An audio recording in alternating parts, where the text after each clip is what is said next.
So, hi everybody and welcome back to the C++ tutorial series for absolute beginners. This is video 96 and in this video we are talking again about references and this time this double ampersand.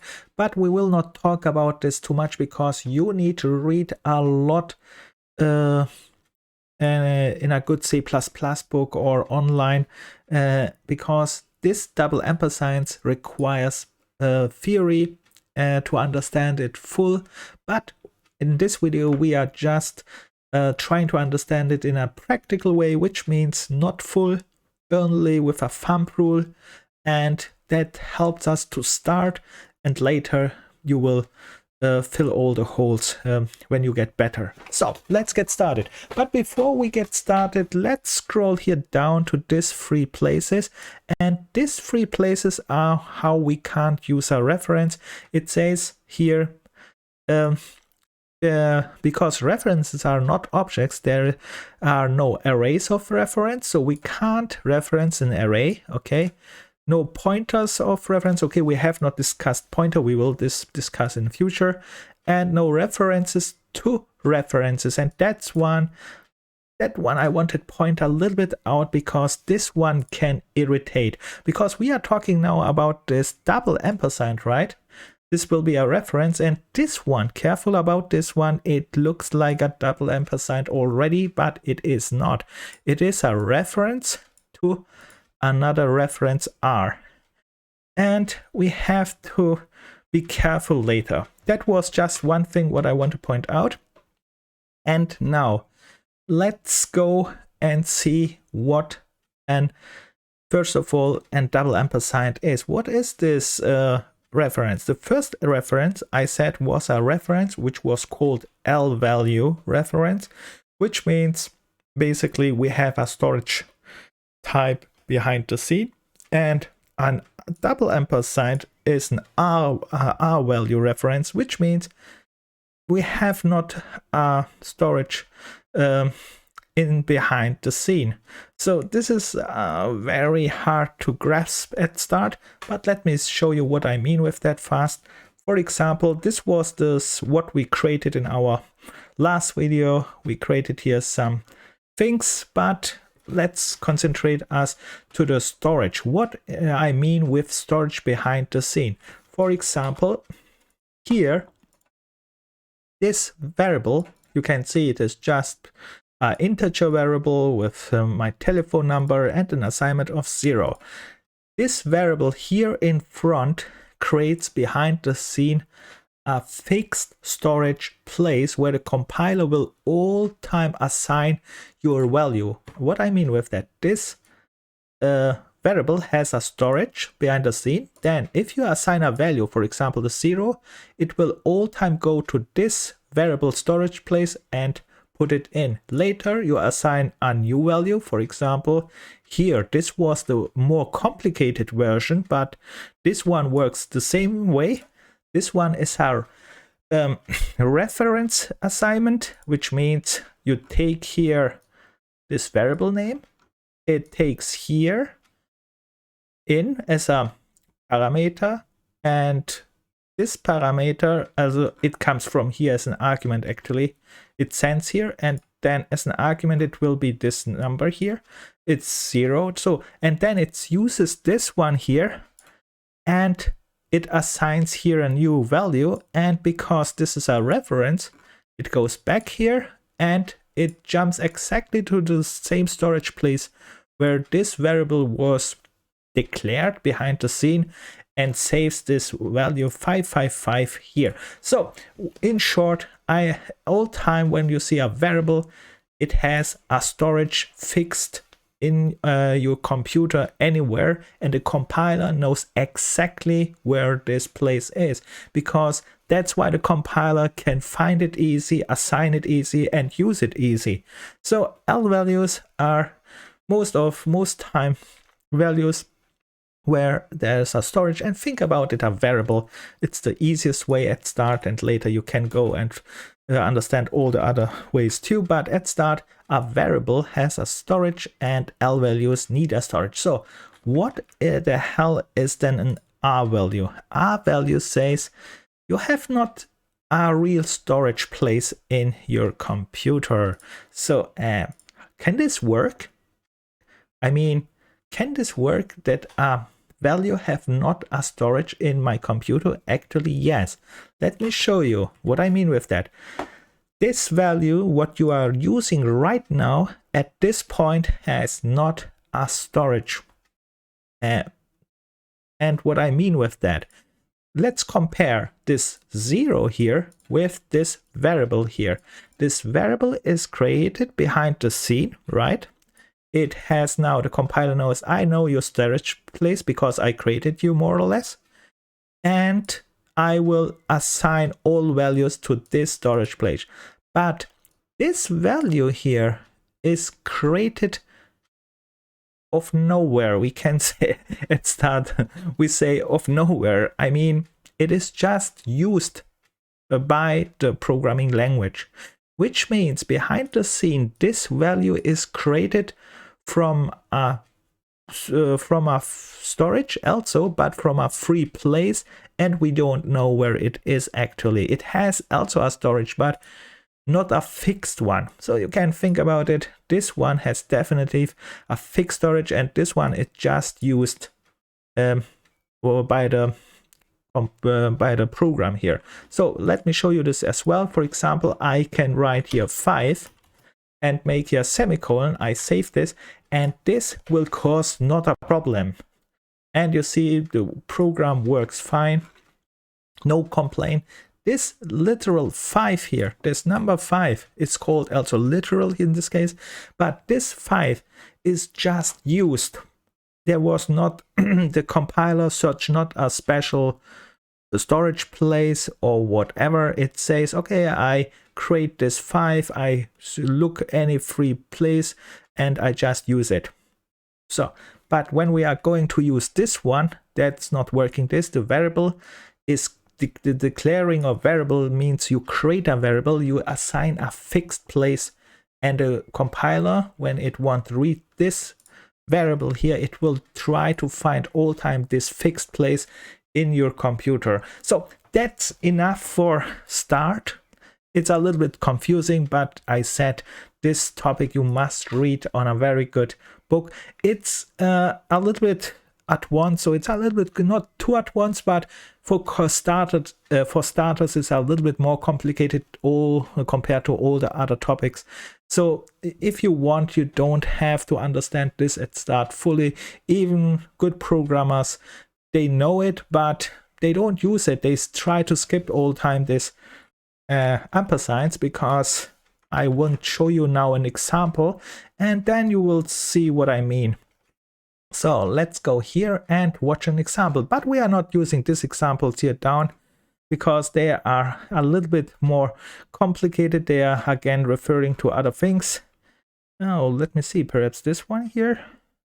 Ah, yeah, they use concatenations. Let's skip this as well. So I found here on the web in Quaro, what this is, person, and I asked the question, what are some practical use cases for R value safe reference in C++?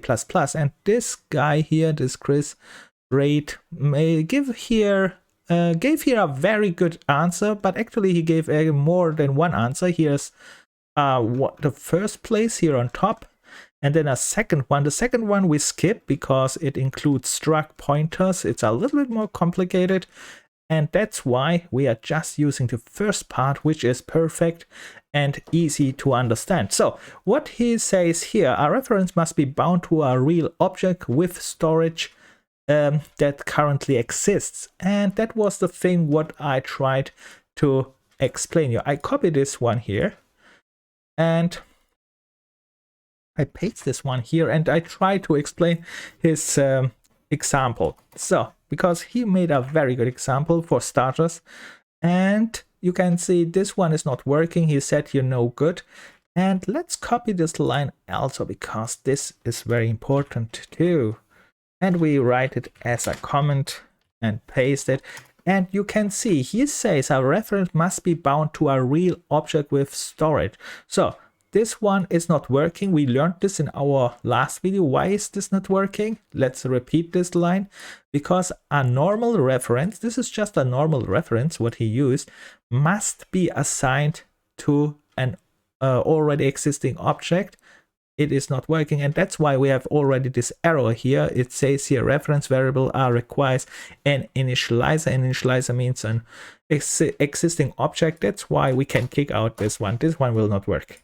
This is okay, but now this one int x is just a normal variable declaration, and you see they use all time this x, but they, yes, as a programmer, don't use short names. But okay, as a demonstration, we accept this now. Let's continue. So he used here this x variable, and he says this has a storage.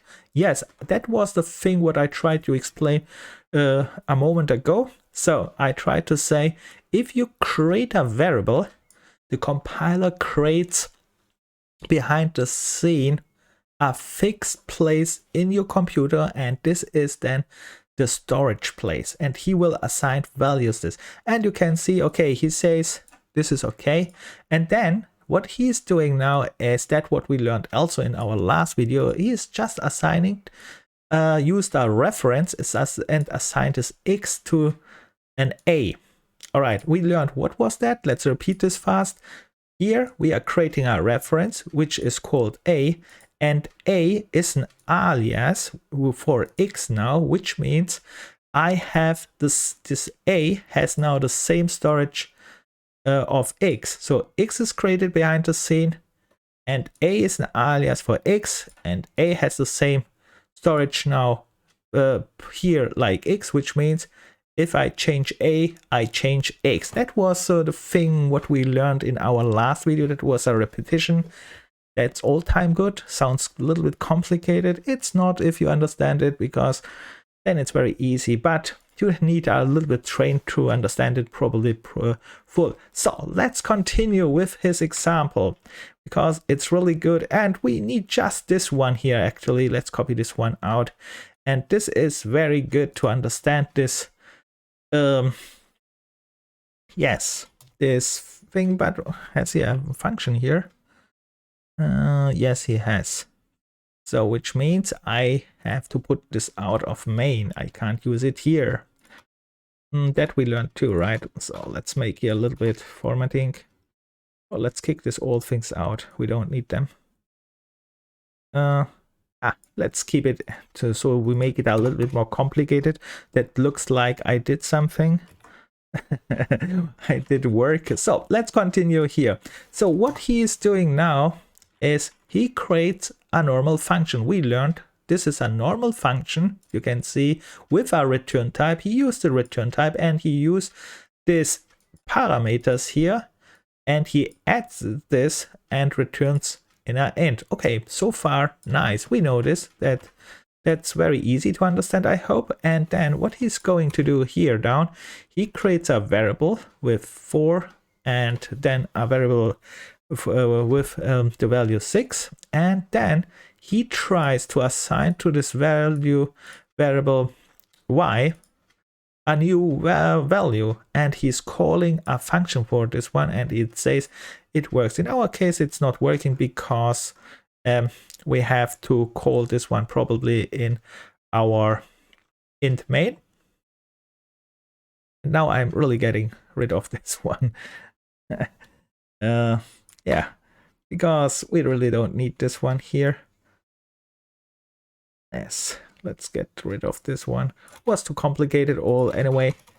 But we keep this one. And now let's try to call this one what he is trying to do, which means I put this one here all here in my int main. I call it from here. And of course we have here one problem again. Don't forget this.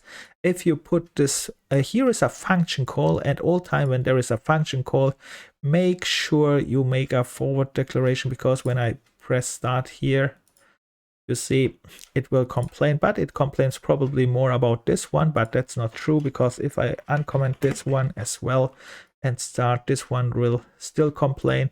And the reason for that is it's Okay, there are two reasons actually. One reason is we have here redeclaration, which means I have to get rid of this declaration because this one is a redeclaration. And then I can't use this one as well. Okay, let's get rid of all this one here. And now this one still not works. Don't forget this. And the reason is forward declaration. And we know just for repetition, I make all this kind for repetition, repetition, repetition, repetition. So that we get and understand this one, we need to do this. What is that? And so on.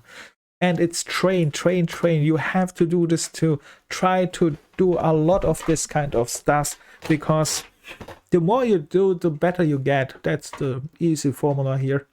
And yeah, now we have this forward declaration. Okay, this one is called, this one is made, and you see they change now here the value. Right, so far so good. But what is this one here? What is he trying with this line of code? Let's call this one here as well. So we put it in, and now we have here this line, and here he tries to use an reference, and he tried to use a function call here, and he tried to use add this return value, which is a int. So there is nothing wrong, right? He call add is defined here, has a return value of a int, which is matching the reference int.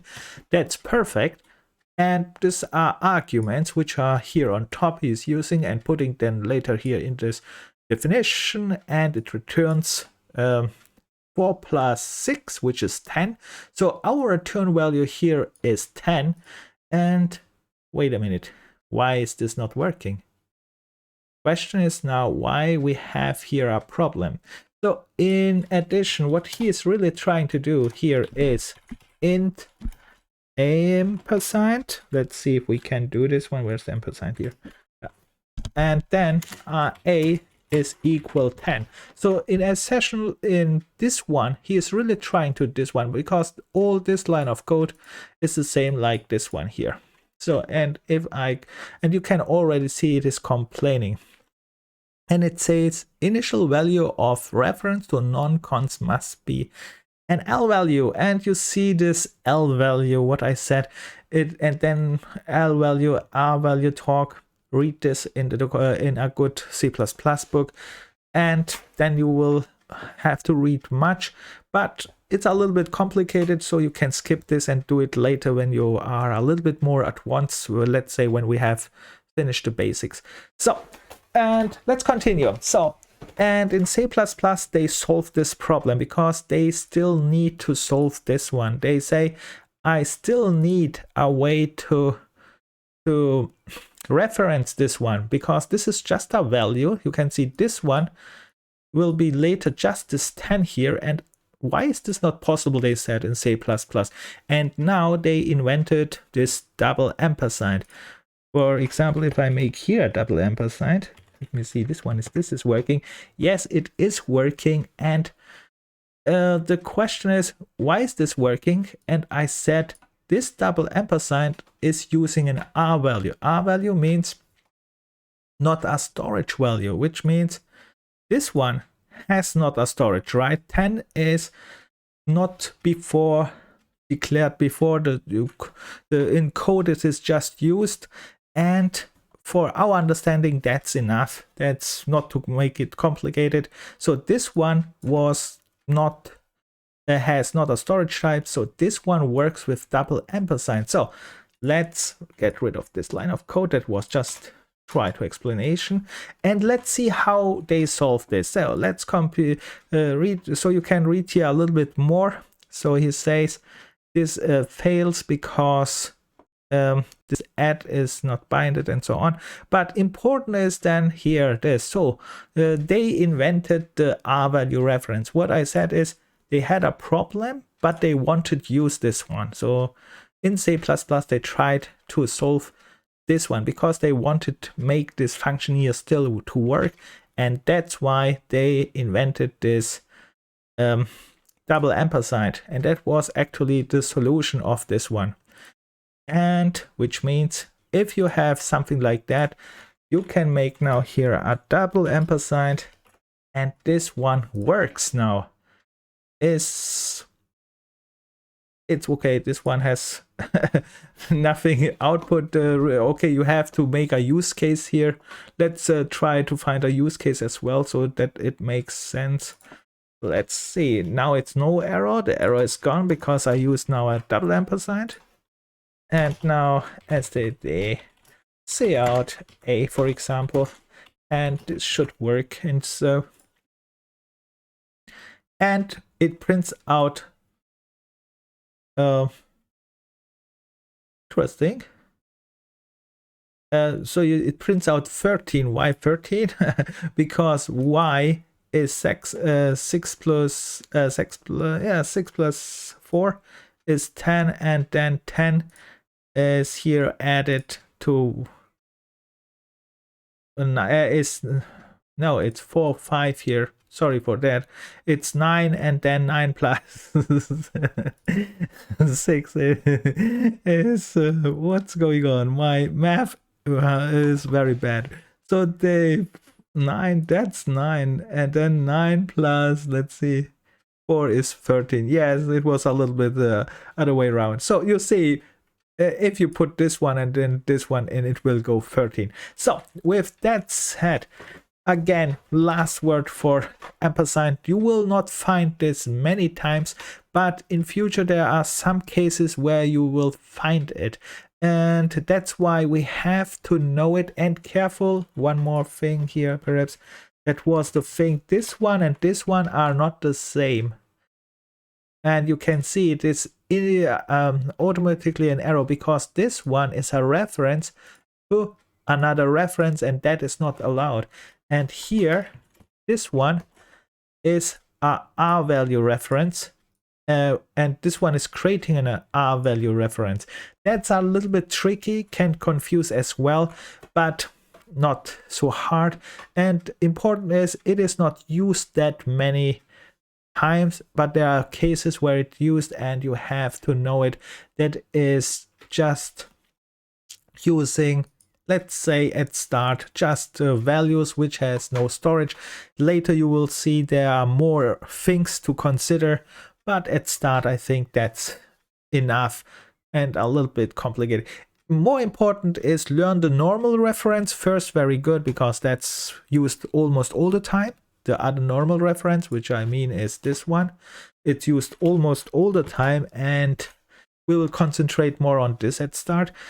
And one more thing, there was one more thing what I wanted to mention before I stop.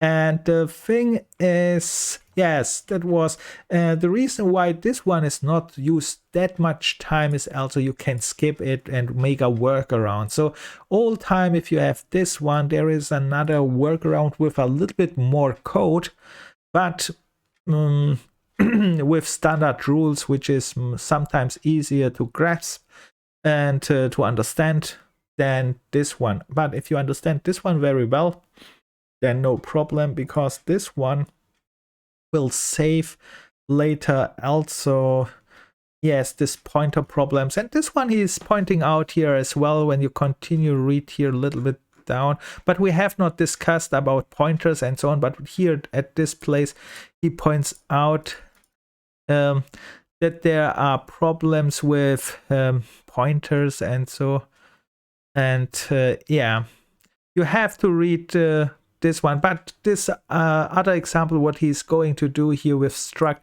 we have not talked about struct and pointers yet, but we will in future. And then he's explaining all these different things.